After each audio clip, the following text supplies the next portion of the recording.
I want to give you permission to raise your prices. Actually, I want to give myself permission to raise my prices, and you are invited to listen in and glean any of the insights that fall out of my mouth as I wrestle through some of my biggest objections to taking what I'm trying to convince myself is a necessary step in my business growth. Let's open the mental mailbag. Mental mailbag! Dear Dave, I've been running my business for over a decade now. My skills and services have evolved. I'm providing more value to my clients than ever before, and I've raised my prices incrementally a few times over the years, but I know I could and probably should raise them a lot more, but I'm nervous. Is it fair for me to raise prices? How will others receive the change? What if my clients leave me for someone cheaper? Am I actually worth it? What if I can't deliver value to match the new price? Is this a right move? Yours truly, yourself, Dave. Okay, let's slow down and take these one at a time. Is it fair to raise your prices? Is it fair to whom? Let's flip this real quick. Is it fair to you? Are you bringing home a fair amount of money for the work you are putting into your business? If you're slaving away, creating value for your customers, but feel like you aren't bringing enough value home to your wife and kids, then you probably need to make an adjustment. It's totally fair to ask for compensation for the goods and labor and expertise you provide, and then add enough margin so you're not just breaking even. It's okay to make a profit. That's what business is. That's one of the main reasons you are doing what you're doing. Let's not lose sight of that. I did a whole video on how to set your internal rate, to calculate your cost of living and work backwards to figure out how much you need to make per hour in order to support yourself and your family. This is your internal rate, not what you're charging your customers. This is just what you are paying yourself out of your business to make it. Make sure you're charging at least that much. But realistically, conservatively, you should charge twice that amount in order to account for the fact that people aren't going to be throwing cash at you just because you're working. How many sales can you actually generate and support in a certain amount of time?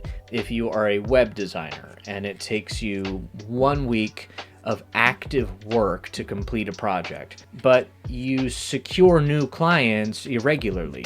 Sometimes you get 3 new projects a month, sometimes you only get 1 a month. It's in your best interest for you to charge enough for that 1 week of work to hold you over for 2 weeks or even the entire month. Okay, so that's fair for you, but is it fair for your clients? Well, why not? They aren't paying you for time, they're paying you for value.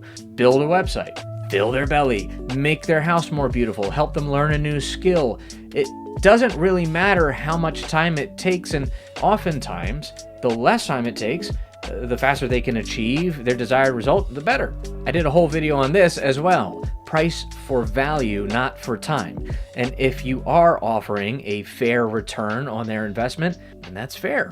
All right, but I'm already charging a certain rate now. What are people going to think when I raise it on them? I don't know. You can't control what other people think. But think about what you think about when you encounter price changes for the things you purchase. Eggs are an extra 50 cents a dozen this week. Not happy, but you know prices have been going up across the board, so this isn't shocking. And you like eating eggs, so you buy the eggs. Google Workspace recently increased their prices, but I like the service and I'm really tied into the service. It would be a pain for me to stop using it and migrate to something else for nominal cost savings. So, I'll pay the increase. Sometimes I'm excited when there's a price increase because it comes with increased value for me. Or maybe it's accompanied by a lower cost option that I can check out and move to if that's a better fit. Sometimes I don't even know there is a price increase. If I'm a brand new customer, it doesn't really matter what things used to cost.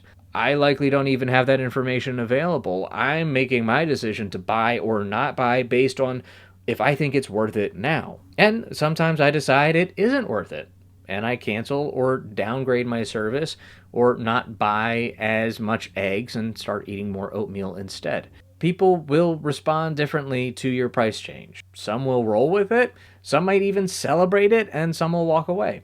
And when people do stop buying, one, it's not personal, and two, good.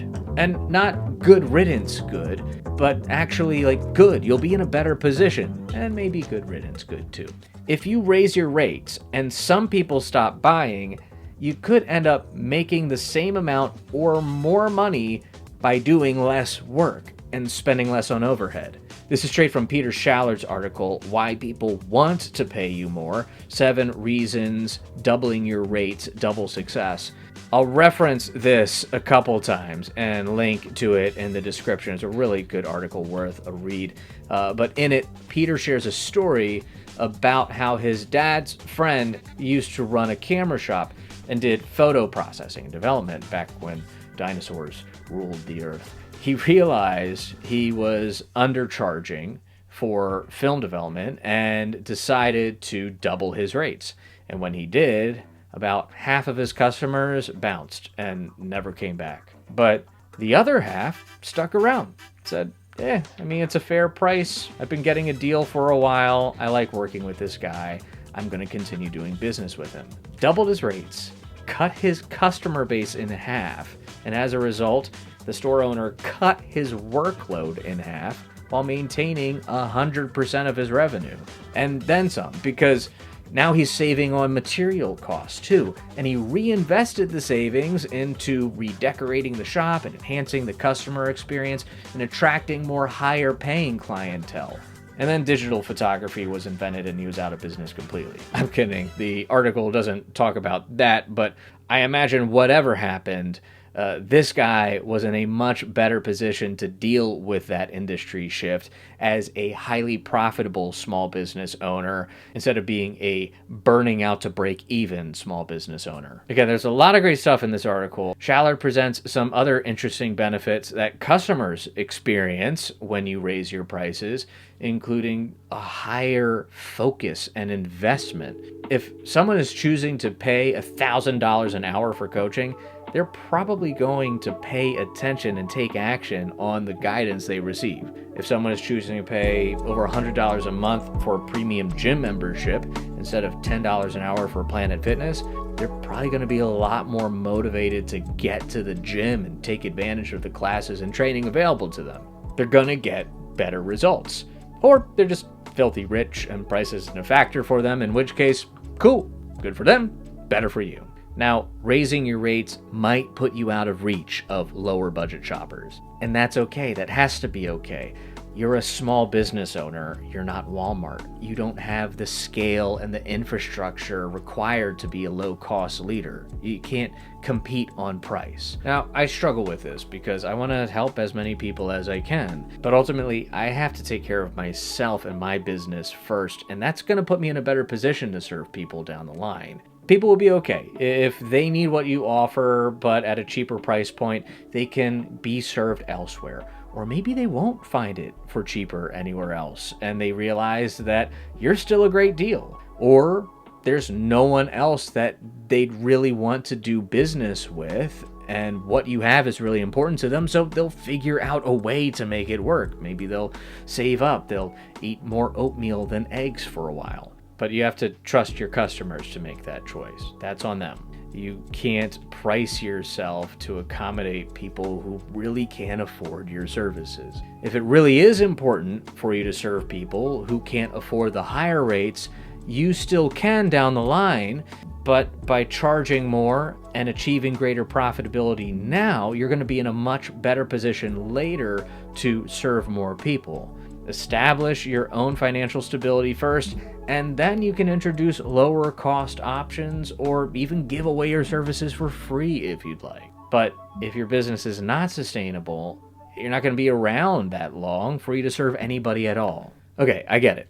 Economically, mathematically, psychologically, it makes sense for me to raise my prices. But can I actually deliver enough value to my customers to justify the higher price? Am I actually worth it?